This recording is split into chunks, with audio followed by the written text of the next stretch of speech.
always happens at once. Now remember, I'll be back by 6 o'clock. Never you fear, Mr. Hudson. Rose can help Alfred wait at tea. If her ladyship hadn't been so particular, take her some fruit, Hudson, she said. Poor old soul. May not belong for this world. Well, I'd better away then, or I'll miss my tram. Now mind, Alfred. And you too, Rose. I want everything just so for Miss Elizabeth when she gets here. Lady Castleton's invited for tea, and I wouldn't be surprised if Mr. James doesn't drop in as well. Now, I want everything ship-shape and Bristol fashion. Aye, aye, sir. Yes, well, I'd better away then. I hope you get there in time. Oh, it'll just be one of our wee turns, most likely, Mrs. Bridges. And Rose, see that the cucumber sandwiches are nicely displayed on top of the cake stand. Yes, Mr. Hudson. And I do hope your mother ain't too poorly. Thank you, Rose. And Alfred. Yes, Mr. Hudson. Careful when you're handing round the teacups. Lady Castleton's a wee bit absent-minded and I'm too steady with her hands. Emily, behave yourself. Yes, well, I don't like it, but I haven't got any choice. Not when her ladyship was so particular. Yes, forgot his grapes. Oh, Mr. Hudson! You forgot your grapes. Dear me, thank you, Rose.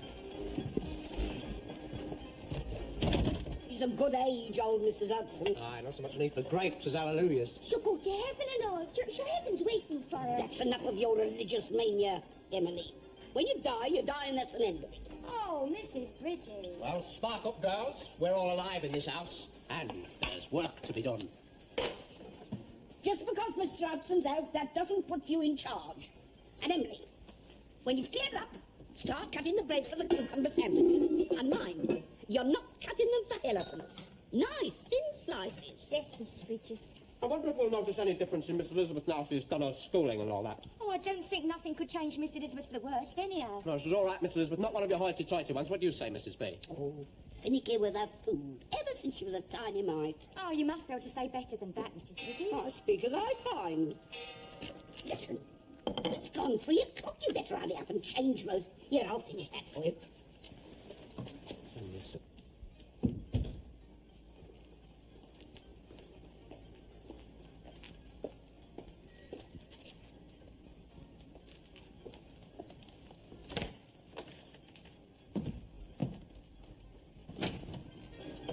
Good afternoon, m'lady. Good afternoon, Alfred. Where's Hudson? He had to go out, m'lady. Indeed.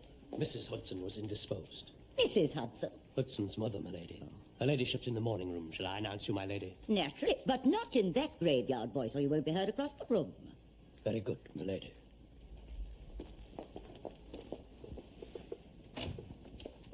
Lady Castleton. Marjorie. Aunt Kate. What a pretty dress. Now, my dear, you must teach that young footman of yours to speak up. He announced me as though I were tragic news. Even if I am, which is quite possible, the name should nevertheless be heard and clear, so that one is not expected to be like Lady Castlereagh or Castle Ross or Castle Bridge. James, you're looking thinner. You should eat more. And who is this? Oh, may I present my friend, Lieutenant Watson, my great-aunt, Lady Castleton. How do you do, Lady Castleton? James has often spoken of you. Kindly, I hope. No, not at all. Not unkindly. Most kindly, I say. Quite. Sit down, Billy, and you too, James. I do wonder what has happened to Elizabeth. She should have been here by now. So this is to welcome Elizabeth home from Germany. Yes, Aunt Kate, we thought it would be nice for her. A tea party for Elizabeth with no tea and no Elizabeth. I have rung for the tea, Aunt Kate. The boat train was due in at Liverpool Street an hour ago. Oh, was it? Yes, you were very punctual, Aunt Kate. Let's hope Elizabeth's train was, too. I'm playing bridge at 7:30. Ah, there she is, thank heavens. For what? That Elizabeth has arrived, safely.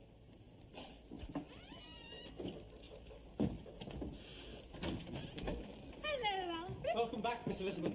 I'll help Pierce with the luggage. Rose. Oh, welcome home, Miss Elizabeth. Oh, it's nice to see you back. It's nice to be back, Rose. Where's Mother? They're all in the morning room, Miss. Who? Lady Castleton, Mr. James, and another young gentleman. Oh, dear. Shall I take your hat and coat? They are waiting tea for you. Oh, no, I must go upstairs first. Oh. Come with me, Rose. Yes, Miss. And your room is all ready, Miss.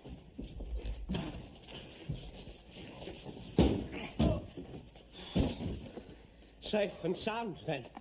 What do you mean? I thought you might be mown down by all them new motor cars. Are you ready to meet your maker, Mr. Pierce? Readier than you are, I dare say, Elijah. You better take this luggage up to Miss Elizabeth. Who do you think I am, a common footman? I have the tea things to see to. Hudson's out. Oh, Rose, it's nice to be home. Yes, it is nice to be home. We all missed you, Miss Elizabeth. Oh, I missed you too, Rose. I went to maid you. As Miss Roberts is so busy with her ladyship. Oh, why? Well, it's the land and sea, sir, isn't it? Your trunk, Miss Elizabeth? Put it by the bed. Thank you, Piers. I'm afraid that was very heavy. Not too bad, Miss Elizabeth.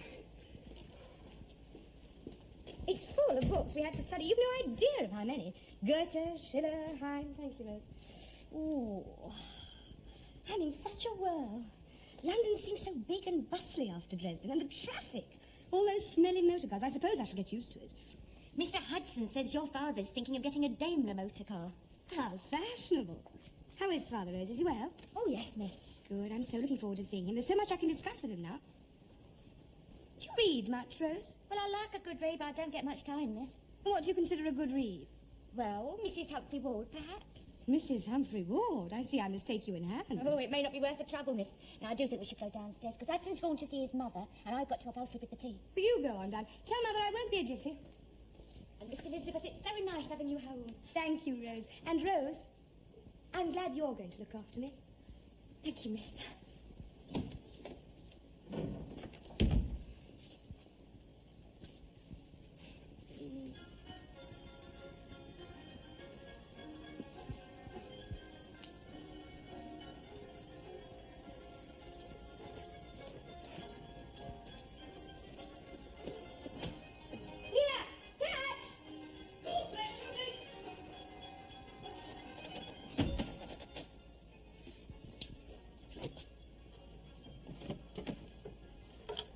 Oh, Ermintrude. Ermintrude. No. When you become a woman, you must put away childish things.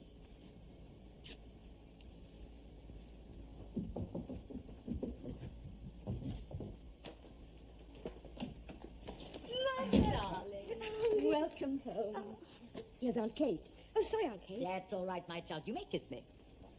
Now, let me look at you.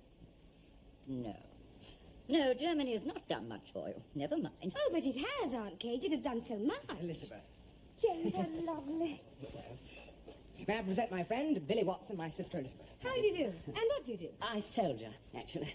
Oh, how disappointing. I'd quite made up my mind you were a poet. Yes, really, I say. Sit down, darling, and have your tea. And how was the Channel crossing? It was rough. Very rough. But I didn't mind. I stayed on deck most of the time. It was so exciting. I trust, Miss Bellamy, you were not indisposed. Oh, no. No, I have an excellent stomach. Tea, Aunt Kate? Thank you. And I will have another of those cucumber sandwiches if there are any left. Here you are, Aunt Kate. A handsome husband ought 10,000 a year. Don't be so childish, James.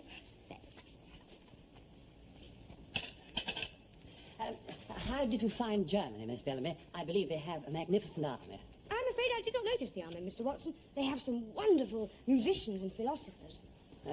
Really? Well, that's not much in our line, is it, James? We're very good at tennis, though. Do you play tennis, Miss Bellamy? I prefer the piano. Really? Oh, well, a strum on the piano in the evening can be altogether delightful with a spot of chatter on this and that. To chatter through music does not strike me as very delightful, Mr. Watson. Frau Beck always said that music should be given one's full attention. The Germans were always a dogmatic people. If you remember, Marjorie, I suggested Switzerland. The Swiss are far more accommodating. The Germans are a little serious. I agree, Aunt Kate, but they are an enormously good people and very learned. Goodness and learning are all very well below a certain level of income. I'm sure Father is both very good and very learned. Oh, dear child, don't try to trip up your old Aunt Kate. Your father is an exemplary politician and wears his knowledge lightly. Now get the child a cup of tea before she slaughters us all with German logic. We were talking of your coming out. Oh, yes. Lady Londonderry is giving a ball at the end of the month. Your father and I thought it would be an exciting occasion for you to make your debut. We're down first with the Prime Minister at Carlton Gardens. Several important young Conservatives will be there. Splendid! Then we can have some good political conversation. Don't forget, Elizabeth, that too many opinions can prove indigestible at 17. Perhaps we will see what Ranelagh next week for the polo. I'm afraid we'll be too busy getting Elizabeth her new clothes. You'll have to do something about her hair. Why? Well, if you can't see that, child, I'm afraid it's going to be an uphill business for your mother. What do you think, James? Am I a fright? Well, you'll have to make something of yourself, Elizabeth. Will I? Won't I do as I am? What do you think, Mr. Watson? Miss Bellamy, I think you're perfect in your natural state. No, but of course I could be wrong. You do think I'm a fright? Miss Bellamy, you're just too... Far too, Elizabeth, I fear. James, tell Elizabeth about your polo match last Saturday. Oh, yes, it was terrific. It was the best game of the season. Do you like polo, Miss Bellamy? Oh, no, not really. I think sport is awfully boring. Well, I think I'd better be going. Lady Marjorie, thank you for allowing me to call. Lady Castleton. Miss Bellamy. James. I'll see you out, old chap. Thank you very much. Please excuse me, Mother. Aunt Kate. Elizabeth. I don't think you made much of a conquest there. Should I have done? Really, Mother, I'm only just off the train. In any case, he seemed a very wooden young man. A man of wood can be very dependable. Your late great-uncle was a man of wood. You must learn to listen more and think less. Yes, Aunt Kate. Sorry, Mother. German philosophy will not help you to fill your card at Londonderry House. Remember that, my child. And be warned. Goodness, have they starved you at Frau Beck's? On the contrary, they have increased my capacity. How was the old lady then, Mr. Hudson? Oh, not too spare, Mrs. Bridges. It's a chest, you know.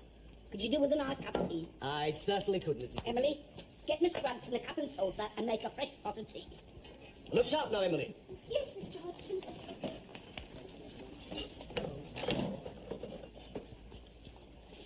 Everything go off without a hitch, Alfred? No hitches on our side, Mr. Hudson. And what does that enigmatic remark portend?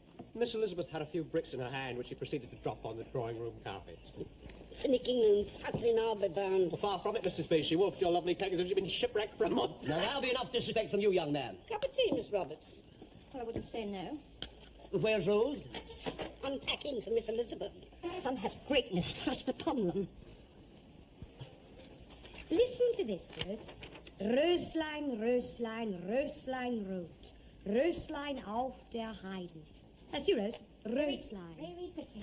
German can be a very beautiful language, as in songs like this one. This is by Schubert. Words by Goethe, music by Schubert. Fancy. Have you heard of Schubert, Rose? Yes, miss. Good. Oh, Miss Elizabeth. Yes, Rose. Did you really read all them books? Well, not always from cover to cover. We read the passages Freibeck directed us to read. I think I shall improve your mind, Rose. Thank you, Miss Elizabeth. But not tonight. Tonight I'm all at sea still. So strange to be home again. I think I shall go and practice for half an hour on the drawing room piano. Oh, Miss Elizabeth. We've got to finish your unpacking and then change you and do your hair for dinner. No, I feel like practicing. Oh, dear Rose, you finish my unpacking. And don't worry. I can change and do my hair in a jiffy.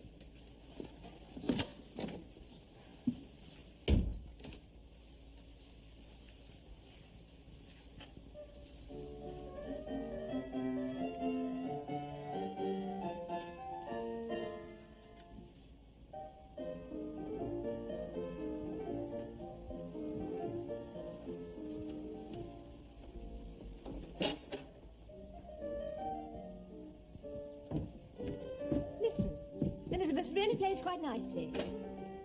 Yes. Yes, I suppose she does. I do wish you were more, Or what? well, more sensible. You can't expect 17-year-old sisters to be sensible. Well, perhaps I don't mean sensible. I just wish you were a bit more like other girls. Be patient. I wish you were more stunning. I thought she'd stunned us all completely. So Billy was very put out. I could see that. Yes, and so were you. I could see that. Aren't you dining at home tonight? No, I promised to dine with Billy in the mess. You don't think Elizabeth will mind her first night home? I'm sure she won't, darling. I'm very fond of Elizabeth. Of course you are. Now take that worried frown off your brow and get along with you. Have a good time. Thanks, Mother. And James, you weren't so debonair yourself at 17. No, I suppose not. Rather a pity we can't send Elizabeth to Sandhurst.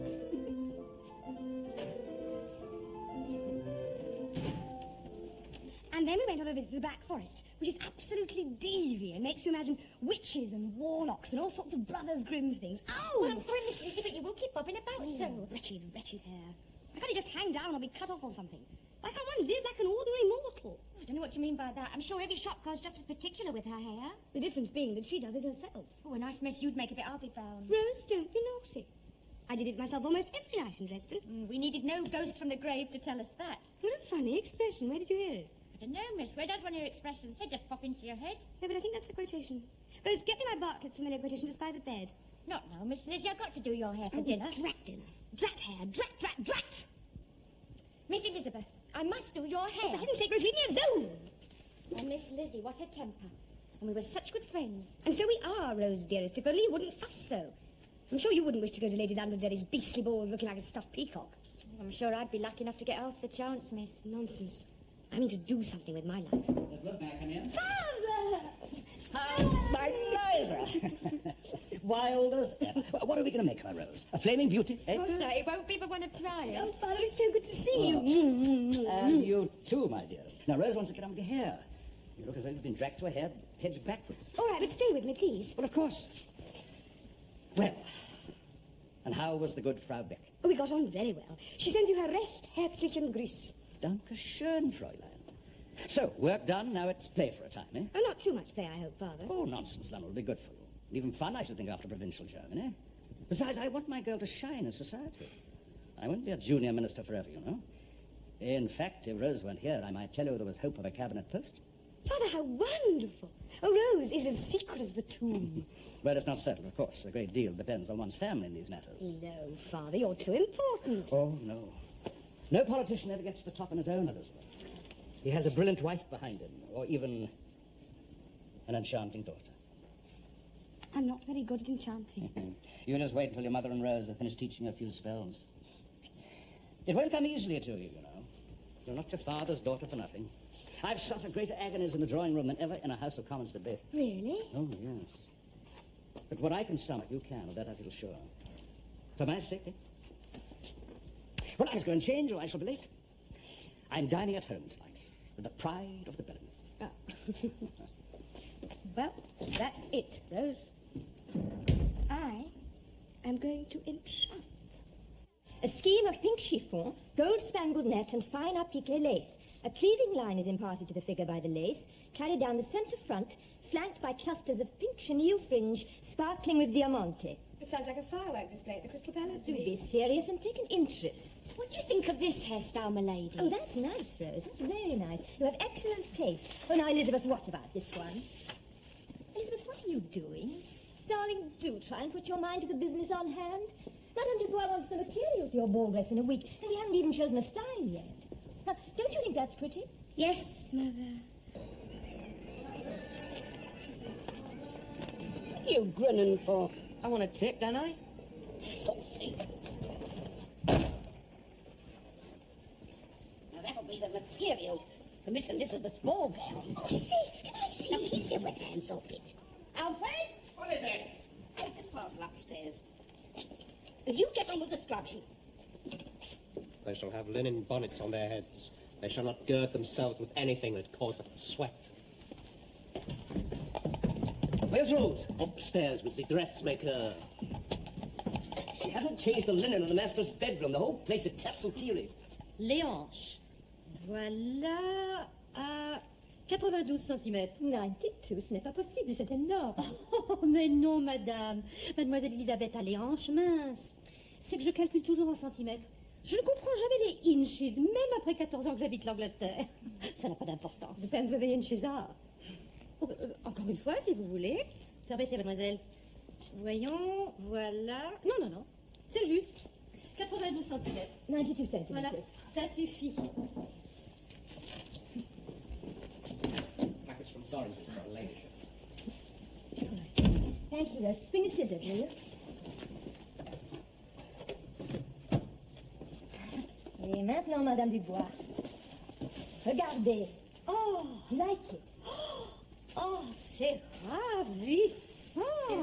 Oh, et quelle souplesse. Ah, c'est magnifique. C'est royal.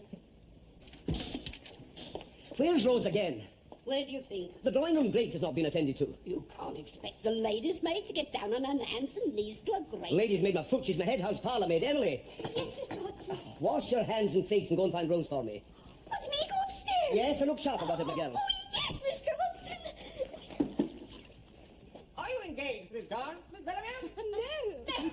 No, consult your programme. She should pretend to be short-sighted. Whatever for? That's considered attractive. Says so in home chat. To argue without chat. Now, once again. You peeved Miss Galop, Miss Bellarmine?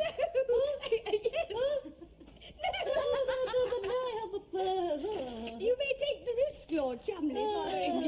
Delightful. Now, come on, Rose, the music. Right, wait. Now, come on. Now, wait. Wait. There we go, come on. Ta-da-da, boom-yay. Ta-da-da, boom-yay. Ta-da-da, boom-yay.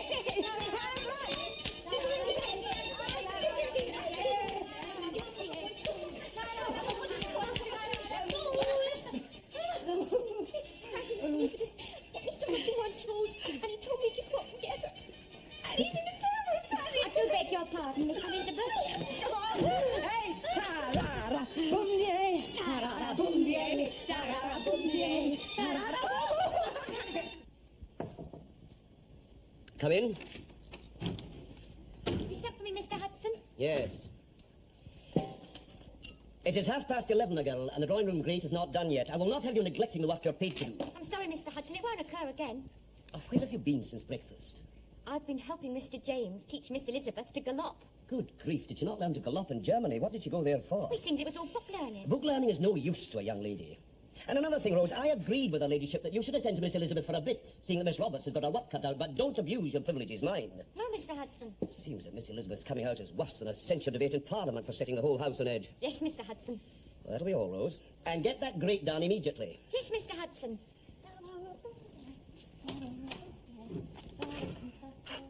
Walk towards me. Turn. Walk away. Turn. Smile. Extend your hand. 2 fingers for an acquaintance, 3 for a family friend. And now sit. Very good. You really are improving. And now what do you talk about? The weather. It's always safe to begin with the weather. I follow my partner's lead. If he's interested... How would it be if I was to go singing and dancing in the drawing room or sliding down the banisters? Well, no more must you step out of line. If you're not a proper lady, then I don't want to be your lady's maid. That's all I've got to say. Now you can tell on me and have me turned out. I wish you would slide down the banisters. Oh, Rose, I love you very much. And I'm sorry if I was rude to you. I don't blame you for giving me a piece of your mind, but I've got a mind too, you know. I know what I've done is dreadful for Father. I know I've got to eat humble pie for the time being, but I'm not going to be cowed, Rose. There are ideas stirring in this great city. Oh, I don't understand everything. I'm uncertain and muddled sometimes. But if only half of what I read is true, then London society may be heading for a nasty surprise. Well, then they're wicked books and ought to be burnt. No, Rose. They're good and difficult books. And they're written by good and serious men. I told you I don't understand everything, but I mean to one day. Well, you're cleverer than me. No, Rose, I'm not cleverer than you. And I'm not worse or better either. I love you very much. More like a sister than a servant. Oh, then that's not right, and I've overstepped my place. Oh, damn your place. Oh, Miss Elizabeth. And now, just for your sake, I'm going to be brave and face up to Father. Now, give me a kiss and say we're friends again. Oh, no.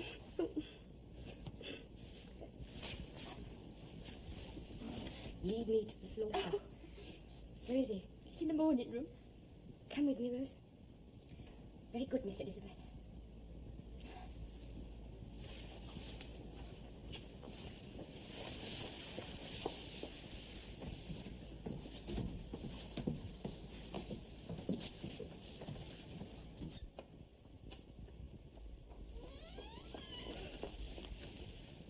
Wish me luck.